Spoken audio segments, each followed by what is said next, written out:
Bonjour à tous et bienvenue pour notre troisième webinaire du groupe programmatique de l'Alliance Digitale, DOH Programmatique. Nous vous accueillons aujourd'hui avec un certain nombre de participants que je vais vous présenter autour de la table. Rapidement, moi je suis Isabelle Fomentin, j'anime ce groupe de travail avec beaucoup des intervenants qui sont dans la salle. Nous avons lancé ce groupe déjà il y a bientôt 2 ans.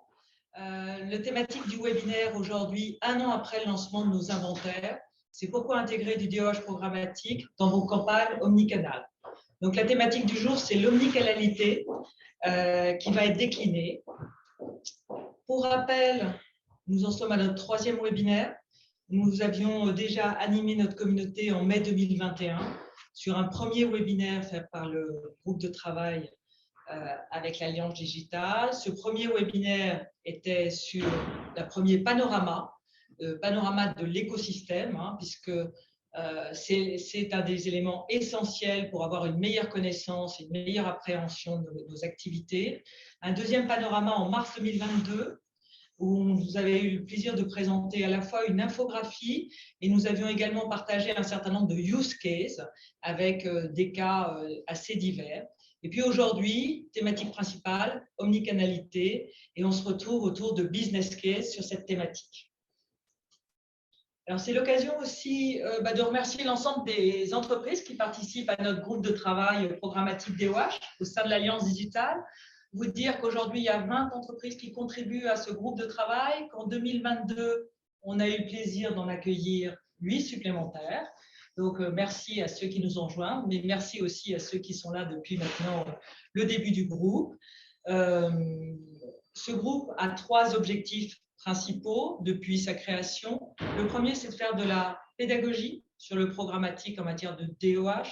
La deuxième mission du groupe, c'est de donner de la lisibilité et de la visibilité aux acteurs, aux intervenants, aux campagnes, à tout ce qui se passe sur ce marché qui est extrêmement dynamique. Et la troisième activité, la troisième mission de ce groupe, c'est de contribuer à la standardisation de KPI.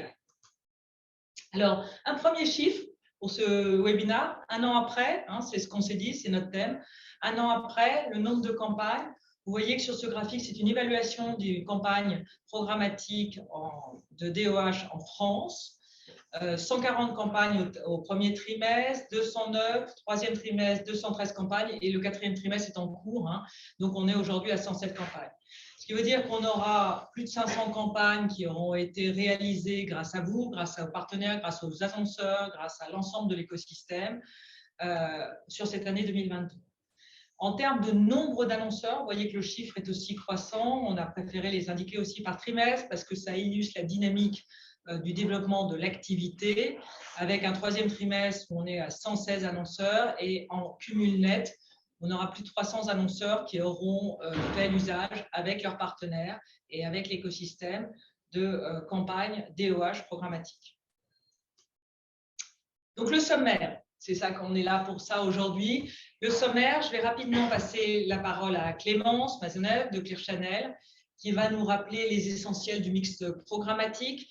Puis, on partagera 3 business cases avec Laure de Displays et Théo d'Avas qui vont vous parler d'un premier business case en matière d'omnicanalité. Un deuxième business case vous sera présenté par Mehdi de Hawk et Michael Henry. Et puis, un 3e business case par Geoffrey et Vladimir Chou d'iStack. Mais surtout, ne nous quittez pas avant la fin parce qu'Alexandra de Broadside va vous parler des bonnes pratiques et comment lancer des campagnes programmatiques avec fluidité et facilité. Et puis Laure conclura ce business case et nous aurons l'occasion de répondre à vos différentes Q&R. C'est donc l'occasion de vous dire que dans le webinaire, il y a une case Q&R. N'hésitez pas à poser vos questions et on répondra à l'occasion de la fin du webinaire. Et puis pour moi aussi, l'occasion de remercier l'Alliance Digitale, donc Arthur Millet, Stanislas Legrain et Victoire Garet. Merci pour à la fois nous soutenir, nous supporter, nous accueillir et puis canaliser nos énergies, notre enthousiasme sur cette activité de programmatique pour le DOH. Je passe avec plaisir la parole à Clémence. Merci beaucoup Isabelle. Donc Clémence Maisonneuve, directrice du Futur Lab chez Clear Channel France. Je suis ravie aujourd'hui d'être présente à ce webinaire qui va nous permettre de faire un état des lieux du marché sur le programmatique DOH, avec cette notion aussi de comment le programmatique DOH peut trouver sa place au sein de campagnes omnicanales. Donc, dans cette partie, je vais partager quelques insights, quelques chiffres qui vont vous donner une vision de la dynamique du marché et donner quelques perspectives pour les mois, les années à venir. Et du coup, pour ces chiffres, je vais m'appuyer essentiellement sur un livre blanc DOH programmatique qui a été produit par View et qui, en 2022, a interrogé plus de 1000 cadres supérieurs du monde de la publicité des agences médias, et ce, dans 5 pays, notamment la France. Donc, si on fait un premier zoom sur la dynamique d'investissement, un premier point très intéressant à noter, c'est qu'au cours des 18 derniers mois, on a près d'une campagne omnicanale sur 2 qui a intégré du programmatique DOH. Donc, on est déjà sur un canal qui s'installe, qui commence à être mature, mais qui a encore de belles opportunités et perspectives devant lui. Et on se pose forcément la question de la provenance de ces budgets. Est-ce qu'on est sur de la cannibalisation avec les budgets qui sont traditionnellement affectés à l'OH traditionnel? Et en fait, la réponse est non, pas du tout, pas en totalité, puisqu'on a plus de 47% aujourd'hui des budgets qui proviennent soit de nouveaux budgets, donc du pur incrémental, soit d'autres canaux, qu'ils soient traditionnels ou programmatiques. Donc, on est sur une belle croissance qui est établie sur 2022, qui devrait se poursuivre et potentiellement s'accélérer sur les mois, les années à venir. Et finalement, cette croissance, elle est portée par une image d'innovation dont bénéficie le programmatique DOH, puisqu'aujourd'hui, 45% de ses responsables estiment que le programmatique DOH est le levier le plus innovant à proposer à leurs annonceurs, à égalité avec les réseaux sociaux. Et quand on fait un petit zoom sur finalement pourquoi on a une telle appétence pour le DOH programmatique aujourd'hui, on retrouve les 5 principaux points que vous voyez ici. Donc, tout d'abord, la maîtrise du contexte. On est sur des inventaires, on y viendra un petit peu plus tard, qui sont dans des environnements tangibles qu'on peut contrôler. On a la flexibilité dans l'achat de la diffusion qui vient vraiment de ce mariage de l'écosystème programmatique avec ce média DOH. Et des capacités de ciblage de plus en plus variées, qui peuvent être dynamiques et qui permettent d'être très précises. Et les 2 derniers points, pour moi, sont particulièrement intéressants parce que finalement, aujourd'hui, le DOH, avec cet écosystème programmatique, permet d'exprimer pleinement sa puissance dans des campagnes de performance. Donc, finalement, aujourd'hui, les annonceurs peuvent continuer à utiliser le DOH pour travailler leur notoriété, leur image, avec les notions de couverture, de mass média qui sont finalement l'ADN de l'affichage et du DOH, mais aussi l'utiliser de façon extrêmement tactique en jouant sur les tranches horaires, sur la réallocation de budget en cours de campagne pour en faire un véritable levier de performance aujourd'hui dans des campagnes omnicanales. Et du coup, ce point de l'omnicanalité est là aussi noté par ces cadres dirigeants puisque l'arrivée du DOH dans ces écosystèmes programmatiques leur permet très facilement aujourd'hui de l'intégrer avec les autres canaux qui sont achetés depuis plusieurs années via ce mode d'achat. Et justement, quand on fait un zoom sur finalement quels sont les canaux qu'on va le plus souvent combiner avec du DOH programmatique, ce qu'on retrouve, c'est qu'on soit dans des stratégies de notoriété ou de performance, les principaux canaux qui vont ressortir vont être les réseaux sociaux, la publicité sur mobile et aussi les activations DOH plus traditionnelles. Et ensuite, si du coup, la TV et le search ressortent dans des objectifs de notoriété et d'image, on va plutôt se tourner vers de l'audio numérique et du display pour des campagnes à visée de performance. Et enfin, toute cette dynamique de croissance des investissements, d'ouverture finalement des possibilités d'activation et des stratégies d'activation, elle est aussi portée par la multiplicité des touchpoints qui continuent de grandir. Donc, ce webinaire aujourd'hui était l'occasion de mettre à jour le panorama des inventaires DOH programmatiques qui avait été présenté à l'occasion du précédent webinaire. Et aujourd'hui, quand on regarde, les lignes ont continué de bouger de façon assez massive dans certains environnements. Donc, soit par des croissances d'inventaire de certains acteurs qui étaient déjà là, ou par l'entrée de nouveaux acteurs qui mettent leurs inventaires en programmatique. Donc, par exemple, on a eu une belle croissance sur l'outdoor avec plus de 1000 écrans incrémentaux depuis la dernière fois. Aussi une croissance dans les transports et dans les réseaux in-store avec plus de 300 écrans supplémentaires, et aussi des écrans supplémentaires avec l'arrivée de nouveaux acteurs dans les environnements qu'on a appelés tactiques, qui vont être des environnements très spécifiques et des environnements de diffusion à activer, qui là aussi vient grossir de plus de 2000 écrans. Donc on est sur là aussi un marché très dynamique, un écosystème tech avec des SSP qui continuent de s'installer sur le marché, et aussi du mouvement côté DSP avec des DSP qui jusqu'alors étaient plutôt portés sur des canaux programmatiques autres que le DOH, et qui commencent à ouvrir finalement leur capacité d'achat sur le DOH. Donc là aussi, une augmentation finalement de l'accessibilité du média pour tous les annonceurs. Donc finalement, pour conclure sur cette partie, aujourd'hui, le programmatique DOH permet aux annonceurs d'aller cibler tous les moments de vie du client, qu'on soit dans les déplacements, dans ses loisirs, dans les transports, au bureau ou dans des moments de shopping, avec un maillage disponible aujourd'hui de plus de 25 000 écrans en France sur l'écosystème programmatique. Donc, je vais maintenant passer la parole à Laure et à Théo qui vont vous présenter le premier business case. Alors, merci Clémence. Avec donc Théo Davas, on a décidé on avait envie de vous parler de la considération du produit et comment le programmatique DOH va vous permettre d'augmenter la considération de votre produit pour un achat futur.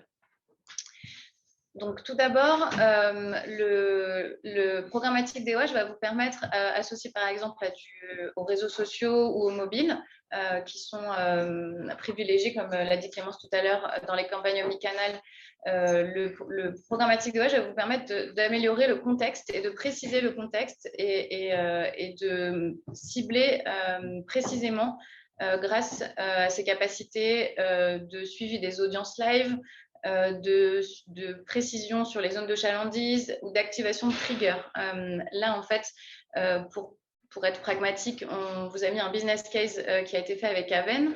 Quand on active toutes ces précisions en termes de ciblage et de contextualisation, ça permet pour un produit, par exemple Aven Solaire, de pouvoir suivre une audience live plutôt femmes 25-45 ans, d'activer uniquement les panneaux qui sont près du lieu de vente, en l'occurrence ici les pharmacies, et de le faire dans des contextes qui sont très favorables à la marque Aven Solaire, qui sait par ses études qu'elle va plutôt pouvoir commercialiser les produits solaires quand les indices UV sont extrêmement élevés. Donc là, on avait proposé justement à Aven de pouvoir optimiser ses campagnes en ne dépensant son budget que quand l'indice UV est supérieur à 3. Et ça, c'est extrêmement payant en termes de performance, puisque ça permet un score de considération de 61%. La considération, c'est est-ce que votre audience souhaite considérer l'achat, la marque dans l'achat d'un futur produit solaire. Donc, ça, c'est vraiment la combinaison de ces différents ciblages, précisions apportés par le programmatique DOH qui va permettre d'améliorer le contexte et donc d'augmenter la considération pour la marque. Comment est-ce qu'on mesure justement l'augmentation de cette considération pour votre produit ou pour votre service? L'incrément de considération, ça se mesure, nous on le mesure en tout cas avec Apidemix, grâce au brand lift en programmatique DOH. On interroge un minimum il faut qu'on récupère à peu près 100 exposés minimum. En général, on en a plutôt en moyenne 500. Et on leur pose la question de la mémorisation. Est-ce qu'ils ont vu ou pas cette publicité DOH quand ils sont autour des panneaux lors des diffusions? Et ça va venir nourrir les groupes d'exposés, non exposés. Et ça va nous permettre de comparer en fait les performances sur les KPI de notoriété de la marque, et c'est extrêmement puissant puisque ce qu'on voit, c'est que sur une cinquantaine d'études en programmatique DOH qui ont été réalisées donc, par Dispace et Apidemix, on a plus 19% d'augmentation de la notoriété suite à une exposition au DOH. Et on a la considération, puisque c'est le sujet de ce premier business case, on a la considération moyenne qui est autour de 55%. Et ça va permettre deux choses. D'abord, de se benchmarker par rapport en fait, à toutes les campagnes programmatiques DOH, mais surtout, dans un contexte d'omnicanalité, de pouvoir comparer ce qui augmente avec le programmatique DOH par rapport aux réseaux sociaux, aux mobiles, puisque c'est des mesures en fait, qui sont communes à tous les médias et qui vont permettre de mesurer la contribution de l'un ou de l'autre. Et je passe la parole à Théo pour le business case sur Puma. Merci beaucoup. Donc, j'ai le plaisir aujourd'hui de vous présenter le business case Puma, donc un annonceur à Avast Media, sur lequel on a pu développer une campagne en DOH programmatique avec Displace, dans le cadre d'une campagne omnicanal sur un client qui a pour habitude de faire des campagnes plutôt en social media ou en vidéo et qui active très peu le DOH avec nous. Et en fait, on les a accrochés sur une campagne DOH en programmatique par cette possibilité qu'offre le programmatique à utiliser des ciblages particuliers grâce à la data, notamment on va voir la data AdSquare, data mobile, où ici on avait segmenté notre cible sur une appétence au running via cette data mobile et on allait sélectionner uniquement les écrans dans plusieurs univers qui sont les plus affinitaires avec cette cible runner. Donc on a activé via le DSP Displace 6 régies, donc Clear Channel, Média Transport, Metrobus, JCDecaux, ECN Live et la régie Basic Fit. Et on avait une campagne avec 2 créas qu'on a pu post-tester via Epidemix et voir quelles ont été les performances de chacune des créas. Donc, on va vous présenter ça. Sur cette campagne, on avait 2000 écrans avec ces 2 créas. Et donc, une première créa qui était plutôt une créa, on va dire, branding, plutôt générale, et une deuxième créa qui était plus orientée produit avec un focus sur le produit. Ce qu'on voit via cette étude Epidemix, c'est qu'on a des très bons scores de compréhension et des très bons scores de considération. Et on voit que les personnes qui ont été exposées à cette campagne en DOH programmatique ont donc des taux de considération qui sont plus élevés que les non exposés aujourd'hui, avec plus de 18 points sur une créa plutôt branding et des résultats qui sont tout de même bons, mais un petit peu en dessous sur la créa qui est plutôt orientée produit.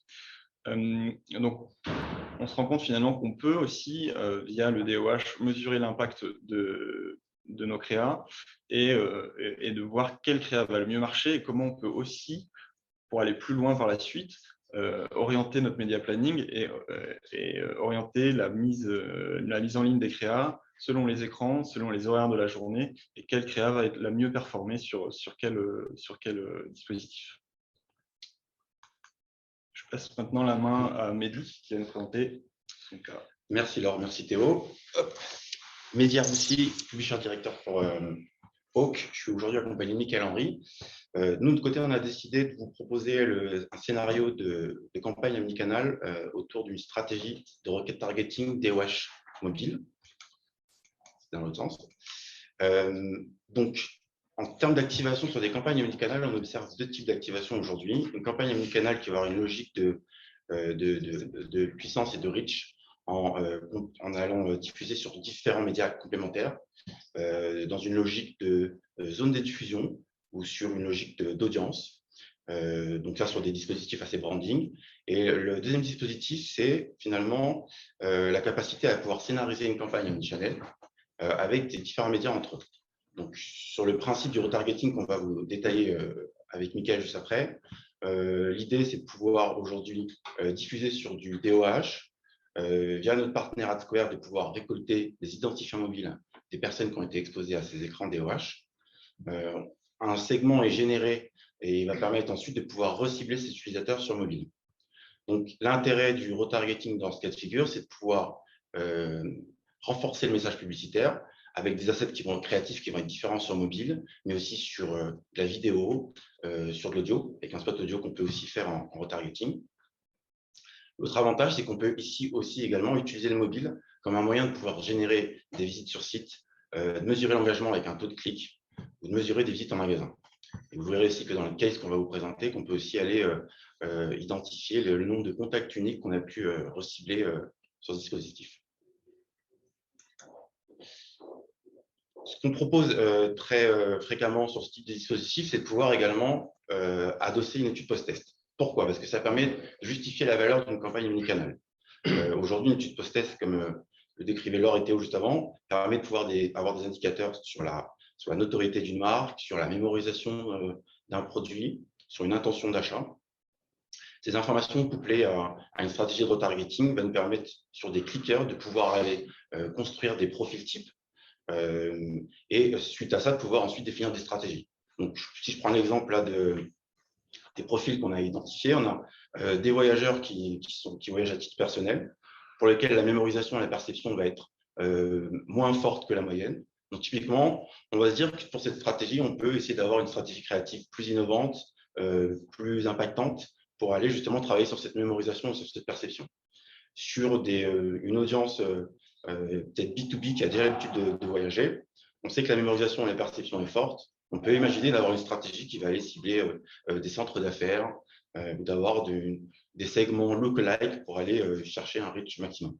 Donc, l'idée, c'est vraiment de se dire que l'étude post-test va permettre de travailler sur ces stratégies, elle va permettre d'avoir des insights et ensuite de travailler sur du fil rouge. La compréhension, enfin pour nous, une étude post-test, c'est vraiment un outil qui doit permettre de travailler sur des stratégies sur du long terme, qu'elles soient mises en concurrence ou qu'elles soient automatisées. Parce qu'on peut aussi considérer d'avoir 3 stratégies qui seront automatisées avec une logique de DCO sur du DOH, comme sur du mobile, comme sur de l'audio. La logique DCO fonctionne sur l'ensemble des médias. Je vous propose maintenant de découvrir le case avec Mickaël. Tout à fait. Donc, pour le coup, la partie du case, c'était effectivement Adagio qui souhaitait faire la promotion de l'ensemble de ses appart-hôtels sur le territoire français. Donc, Adagio, pour un élément de contexte, ce n'est pas un annonceur forcément qui est très enclin à faire de l'affichage en tout premier lieu. Donc, l'idée avec Hawk, c'était de pouvoir déployer une campagne qui mêlait DOH et digital par la même occasion. Donc, comme le disait Isabelle en introduction, l'omnicanalité, c'est un peu le mot d'ordre de la journée.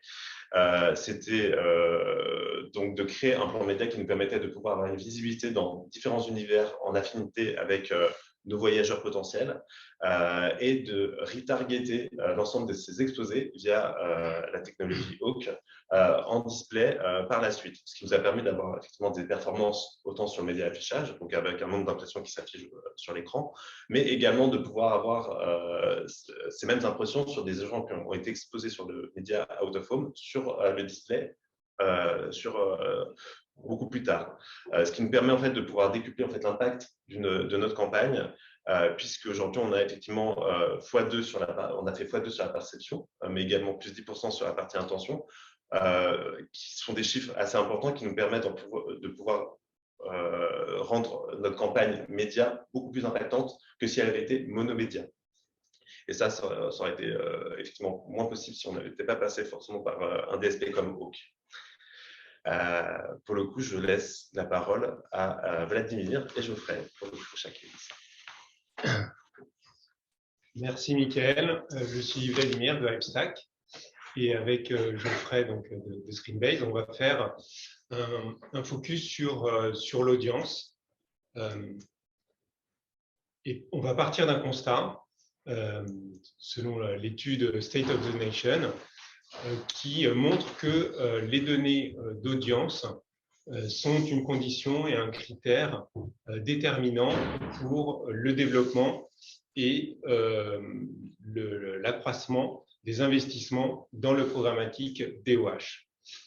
Ces données d'audience, on peut les distinguer autour de 3 composantes majeures et justement, elles se sont aussi bien enrichies avec désormais des données sociodémographiques qui vont permettre d'avoir à la fois le genre, le sexe de la personne, mais aussi la tranche d'âge. On a également des données comportementales qui s'appuient sur des données SDK, des données mobiles, donc, qui sont intégrées dans les applications des smartphones avec le consentement des individus pour obtenir des données de centres d'intérêt à partir de la navigation et des applications consultées sur mobile. Et pour venir coupler tout ça, on a également des données de géolocalisation qui vont permettre de faire des analyses de POI et de voir tous les lieux visités par les individus, là encore en conformité bien évidemment avec le RGPD et avec le consentement des individus. Ce qui est très important en fait sur cette partie des données d'audience, c'est, et surtout dans cette stratégie d'omnicanalité, c'est de se dire que finalement dans le programmatique DOH, on va avoir les mêmes sources de ciblage que sur la partie online, et on va donc pouvoir suivre les cibles et construire les cibles avec la même finesse et la même granularité. Donc, on va du coup avoir une diffusion qui sera plus basée uniquement sur des tranches horaires, mais qui sera vraiment axée sur les déplacements, la mobilité, la localisation des audiences. Et on voulait partager avec vous, pas simplement un seul cas, mais finalement un éventail des campagnes qui ont pu être activées sur cette audience planning. C'est le cas dans le secteur, dans l'industrie des eaux minérales, d'une campagne qui ciblait les familles avec des jeunes enfants. C'est également le cas aussi sur le secteur des sodas, où cette fois-ci, on ciblait des musiques enthousiastes, avec également un critère socio-démo de tranche d'âge. Et on voit justement l'importance d'avoir cette capacité de ciblage des données sociodémographiques, notamment dans le secteur de l'alcool, où on a pu cibler les épicuriens adeptes des lieux branchés, mais avec également une tranche d'âge pour cibler des gens de plus de 18 ans. On l'a fait également donc, dans d'autres secteurs, que ce soit les stations de lavage, les compagnies aériennes ou les offices de tourisme, où on ciblait les personnes très actives au niveau culturel. Ce qui est important aussi de retenir, c'est que ça va apporter donc une parfaite maîtrise de la diffusion pour limiter la déperdition. Et ça permet vraiment donc de focaliser la diffusion uniquement sur les audiences et orienter toutes les campagnes sur de l'audience planning. Et je laisse la parole à Geoffrey.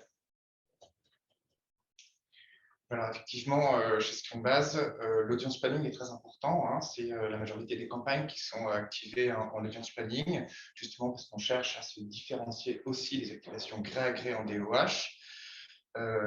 Ça nous permet aussi de répondre à des briefs, à des problématiques auxquelles le DOH gré à gré parfois ne peut pas répondre. C'est aussi, on l'a vu, une attente des annonceurs. Hein. Le livre blanc de View Setup Nation montrait bien que les annonceurs sont en attente de ciblage plus précis, et le programmatique DOH y répond. Et clairement, ça permet aussi de créer plus de valeur pour les marques. On a eu l'occasion de post-tester pas mal de campagnes sur de l'audience planning.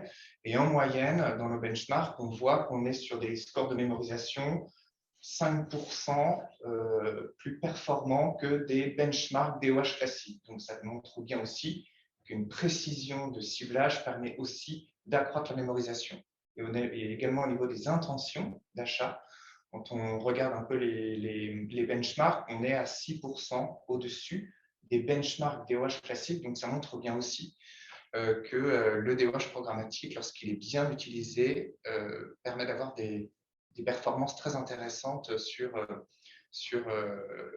drive to store. Le programmatique DOH, clairement aussi, nous permet de réinternaliser le contrôle.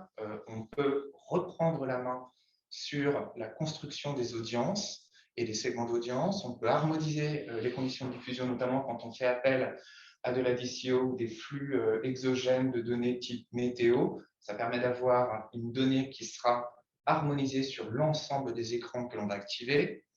Et clairement aussi, le monitoring et les optimisations live aussi permettent d'avoir, ça nous permet d'avoir clairement une optimisation identique sur l'ensemble de la campagne que l'on a activée.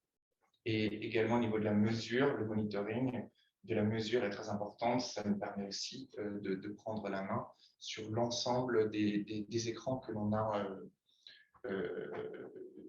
que l'on a dans la campagne. Ça permet de créer de nouvelles synergies. On parle d'omnicanalité. Oui, clairement, on va pouvoir reprendre des segments d'audience qui ont été créés dans l'écosystème digital. Ça nous arrive notamment de retravailler des segments Facebook que l'on va adapter avec la donnée de la DSP pour avoir une diffusion identique, ou en tout cas sur des critères comportementaux similaires. Et ça nous permet voilà, aussi de travailler la convergence avec le mobile, donc de reprendre des IDFA mobiles vus à proximité des écrans et les réexposer en mobile.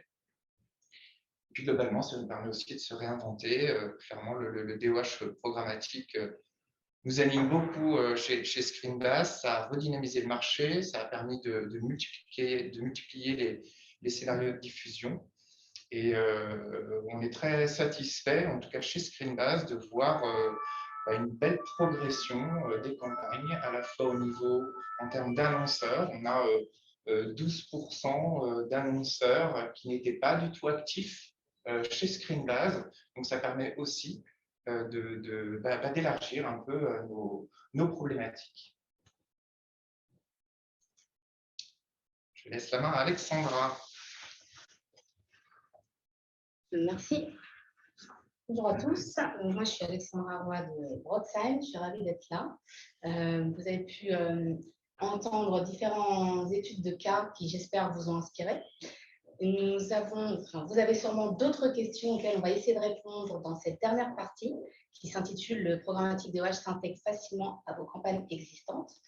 Donc, c'est vrai que durant cette année, on a eu beaucoup de questions sur le programmatique DOH. On n'a pas recensé toutes vos questions, mais on a retenu 3 questions majeures auxquelles on va essayer de répondre. Et surtout, on va vous donner quelques conseils, les conseils de vos experts qui sont autour de la table aujourd'hui.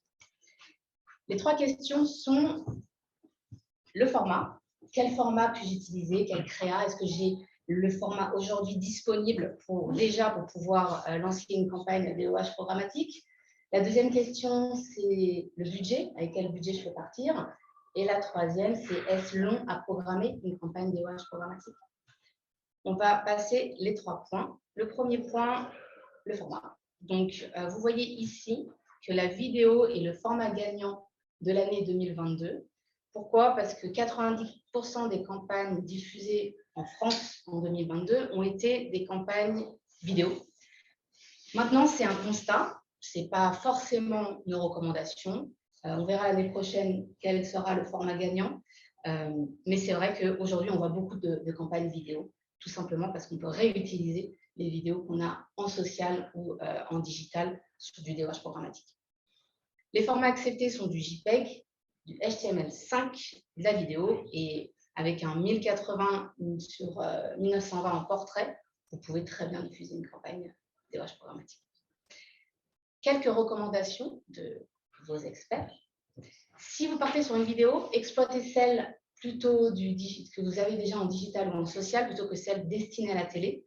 Pourquoi? Parce qu'elles sont plus courtes que celles de la télé et généralement sans son. Donc, parfaitement adaptées au digital out of home programmatique. Ensuite, concernant le contenu, soyez simple et impactant. Allez droit au but. Petit conseil, mettez votre logo tout au long de la créa, parce que comme ça, à n'importe quel moment où on voit la créa, on voit de qui on parle. N'hésitez pas à mettre des couleurs vives, des grandes lettres pour être identifiable de loin, pour les gens qui ne voient pas bien, et rapidement. Si vous optez pour un QR code, assurez-vous à ce qu'il soit visible et qu'il soit bien mis en scène dans la créa. Voilà pour le format. En résumé, la créa, c'est vrai qu'elle est très importante en DOH, mais vous voyez déjà que vous pouvez utiliser les assets que vous possédez pour faire du DOH programmatique. Deuxième question, quel budget pour un succès? Alors, nos recommandations sont assez simples. Il faut déjà que le budget soit cohérent avec votre stratégie prix. N'hésitez pas à penser à la pression minimum recommandée pour un impact et une répétition certaine en DOH programmatique fait aussi son effet. Et le budget, bien entendu, dépend de différentes variables. Est-ce que vous allez partir sur une audience précise? Vous allez activer un segment d'audience? Combien d'écrans vous allez choisir? Les triggers, est-ce que vous allez utiliser un événement extérieur pour activer votre pub ou pas. Et ça va dépendre des environnements que vous activerez. Bien sûr, si vous sélectionnez les 16 environnements que j'ai notés ici, versus 1, vous n'allez pas dépenser le même budget. Donc, vous comprenez que le budget, la question quel budget pour un succès, il n'y a pas de réponse unique. Par contre, on a voulu quand même vous partager le type de budget qu'on voit aujourd'hui en France pour certains types de campagnes. Donc, si on part sur des campagnes multilocales, on voit des budgets entre 10 et 80 K, campagne nationale entre 50 et 500 K, et campagne multi-pays entre 300 K et 2 millions. Les fourchettes sont très larges, je l'entends, mais ça vous donne quand même une certaine réalité sur l'étendue des possibilités DOH en programmatique.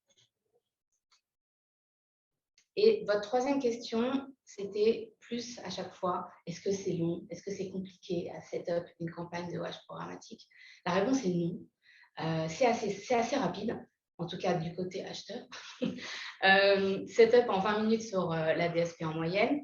Et après, la partie technique se fait entre le DSP, le SSP et les éditeurs, entre des PMP, des deals ID ouverts ou pas ouverts avec les éditeurs. La seule attente qu'il y a en DOH programmatique, c'est l'attente de la créa qui doit être validée par l'éditeur, donc pour assurer une brand safety. Maintenant, on a voulu aussi partager quelques recommandations avant de programmer votre campagne. Ayez bien les idées claires sur 3 points. Le premier, vos KPIs. Quel est l'objectif? Où est-ce qu'on va? Est-ce que c'est une campagne de notoriété, drive to store? Vous n'allez peut-être pas sélectionner les mêmes stratégies, les mêmes audiences, les mêmes emplacements. Quelle audience? Est-ce que vous allez activer un segment d'audience? Est-ce que votre audience est de niche, masse? Voilà, on n'a pas une même campagne sur quand on veut promouvoir une voiture électrique ou un produit alimentaire. Et ayez aussi en tête quelle zone géographique vous voulez activer. Est-ce que c'est une campagne en Île-de-France, toute la France, certaines métropoles, etc. Voilà, donc c'est assez simple. Ça tombe sous le sens. Faites-vous confiance. Et vous savez que vous avez vos experts autour de la table qui peuvent vous accompagner tout au long. Je passe la main alors pour la conclusion. Merci Alexandra, merci à tous les experts en programmatique DOH qui sont là ce matin. Quand vous êtes une marque en conclusion et que vous souhaitez communiquer un message à vos audiences, que ce soit pour du branding, que ce soit pour générer du trafic dans les magasins, votre audience est vivante, elle est pas uniquement sur certains médias digitaux ou mobiles, elle est bien sûr dans la rue, elle voyage. Et pour activer et lui parler, il faut penser du coup au programmatique DOH dans vos campagnes omnicanal. On espère vous avoir expliqué comment faire avec Alexandra, vous avoir montré différents business cases qui prouvent l'augmentation des performances quand on ajoute le programmatique DOH à ses réseaux sociaux, à son mobile ou à tous les autres canaux que vous pouvez activer. Et puis maintenant, on est tous là pour répondre à vos questions.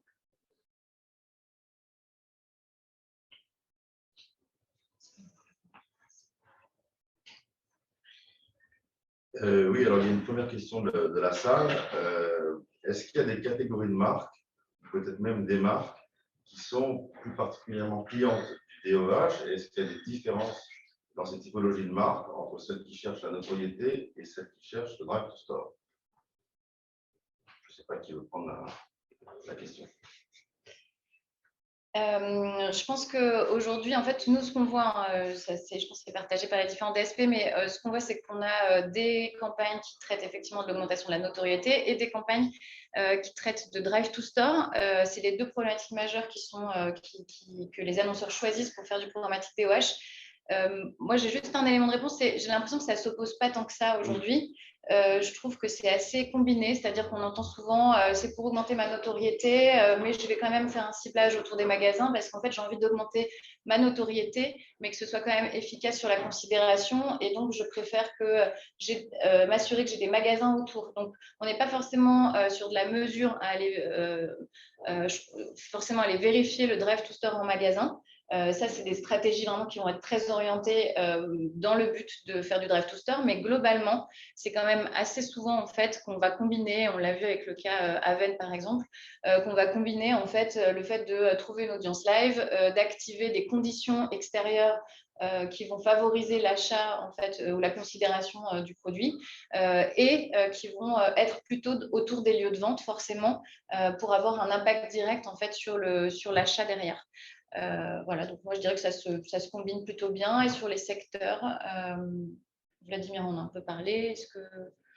Non, en fait, je partage parfaitement le point de Laure. En fait, tous ceux qui ont des points de vente potentiellement pour être susceptibles d'opérer des campagnes Drive to Store. On voit de plus en plus de dispositifs avec ce double KPI, branding, performance qui apparaît aujourd'hui. Et s'il y avait un KPI unique qu'on devrait pousser sur des campagnes omnicanales notamment, ça serait justement de mettre en avant ces deux pour pas qu'il y ait juste une vision soit uniquement en perf ou branding. Les deux se vont très bien ensemble et je pense sont assez pertinents pour les dispositifs omnicanaux en programmatique DOH.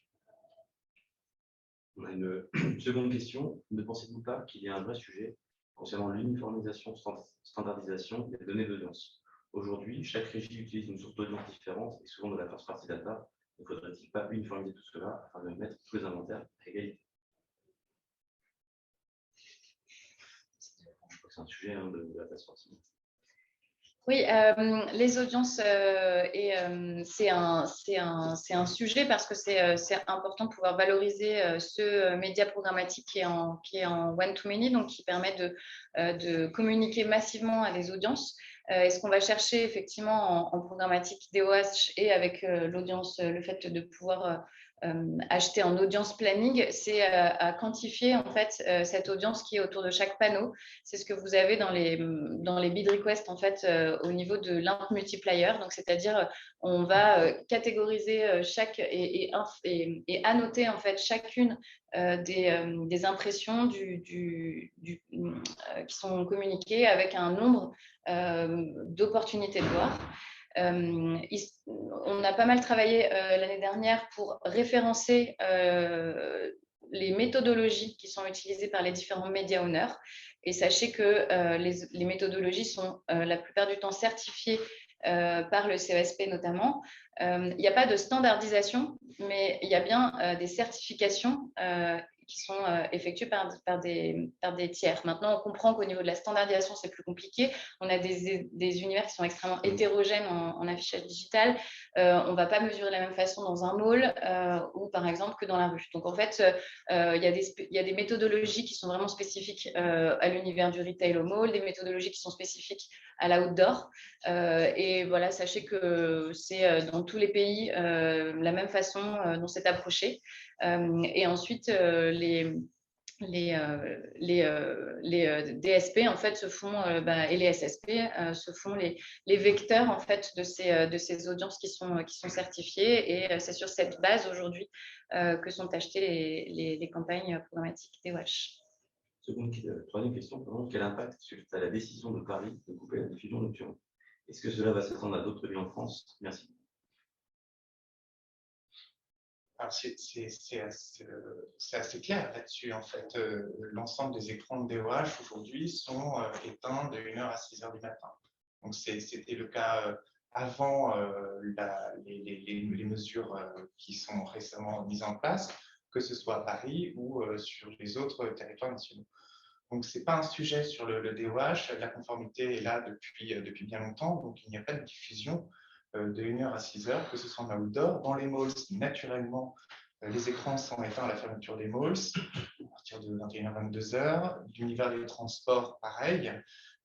Donc, c'est déjà des mesures qui sont appliquées sur le DOH et donc qui mécaniquement s'appliquent aux problématiques DOH. J'ai une question de la salle. Est-ce qu'il y a des meilleurs KPI indoor et outdoor sur les écrans? Sur de la mesure, sur de la visite en magasin, notamment, on va être sur de l'outdoor principalement. Parce que si on a cette logique de visite en magasin dans du malls, ça va être plus compliqué. Parce qu'aujourd'hui, sur ce qu'on propose en tout cas de mesure, avec les acteurs tierces de data, c'est difficile de pouvoir mesurer une visite si un centre commercial a un étage. Donc, on va prioriser tout ce qui est inventaire outdoor. Et ensuite, sur les KPI branding, qui sont globalement disponibles pour tous les univers. Mais je dirais qu'il y a une spécificité qui est vraiment liée au Drive to Store notamment. Nouvelle question, technique celle-là. Est-il pertinent pour des petites régies publicitaires de faire des campagnes programmatiques? Avez-vous une recommandation de taille d'audience minimum pour commencer le programmatique? Pourquoi ça? Bonne question. Je préviens les techniques. C'est vrai. Je ne fais pas partie vraiment de mon scope, mais oui, je pense qu'il y a quand même un minimum à respecter. Je ne le connais pas aujourd'hui. Il faut que je vois avec mon équipe qui se charge de ça. Mais oui, l'idée, c'est d'avoir un seul panneau. Voilà, ça dépend de la taille, quoi. Mais je pense qu'il y a un minimum et je ne le connais pas. Par contre, moi, ce que je peux ajouter là-dessus, pardon, c'est que l'idée, c'est que si un owner a trop de formats différents, ça n'a pas de sens en fait. Vaut mieux, j'ai déjà discuté avec des média owners qui avaient plusieurs types de créatives différentes, creative size. Ça peut complexifier la mise à disposition. Donc, par contre, s'il y a un format 1080 par 1920 qui ressort assez fréquemment, là, c'est assez simple de le mettre en monétisation et de le proposer en programmatique. Nouvelle question, parce qu'il ne faut pas parler d'argent. Pouvez-vous nous donner une idée des CPM en programmatique DOH? Alors, on parle effectivement assez souvent des CPM. On a un éventail finalement assez large des CPM. En gros, ça va de 5 € à 25 € parce qu'effectivement, on est sur un média avec des univers assez fragmentés. Mais par contre, on observe un CPM moyen qui sera plutôt aux alentours de 8 et 12 €. Donc, finalement, un CPM qui est assez compétitif avec les autres médias. Donc, loin des 49 € Netflix. On est loin effectivement de ces bases un petit peu plus élevées et effectivement, donc le CPM moyen, il est, on va dire, entre 8 et 12 €. Merci Vladimir. Laure, peut-être un dernier mot sur… Je remercie tout le monde, tous les experts qu'on a réunis autour de la table. C'est vrai que c'est… grâce à l'Alliance digitale, ça permet de vraiment s'investir pour augmenter l'attrait, en tout cas pour le programmatique DOH qui se développe vraiment très bien depuis 1 an. On a vu qu'il y a quasiment 500 campagnes qui ont été réalisées depuis le début de l'année. Au sein de cette task force, vous avez vraiment à la fois des médias owners qui sont réunis et je les en remercie. Vous avez DSP, SSP, donc pour la partie AdTech et les évolutions du programmatique et également des agences. Et merci à nos 3 représentants d'agences qui étaient là aujourd'hui. Je vais peut-être laisser la main à Stanislas pour les actualités de l'IAB à venir. Merci Laure. Effectivement, si on peut passer à la prochaine slide. Voilà. Donc, il ne me reste plus déjà qu'à remercier évidemment le groupe de travail DOH Programmatique pour ses travaux et pour sa belle dynamique, pour ce 2e webinaire cette année et voilà, les nombreuses publications qu'il a fait entre le glossaire, le panorama mis à jour. Un peu de promotion à la fin de cet événement, effectivement, pour le prochain grand rendez-vous Alliance Digitale, qui est le forum du 1er décembre. Une journée de conférences, voilà, avec 25 conférences en tout, environ 1000 participants qui recouvriront vraiment tout l'écosystème que nous représentons, c'est-à-dire aussi bien la partie vente, régie, médias que la partie achat. Donc, on vous attend le 1er décembre, save the date, et inscrivez-vous sur le site de l'événement alliancedigitale.forum.fr. Et merci à tous. Merci. Merci.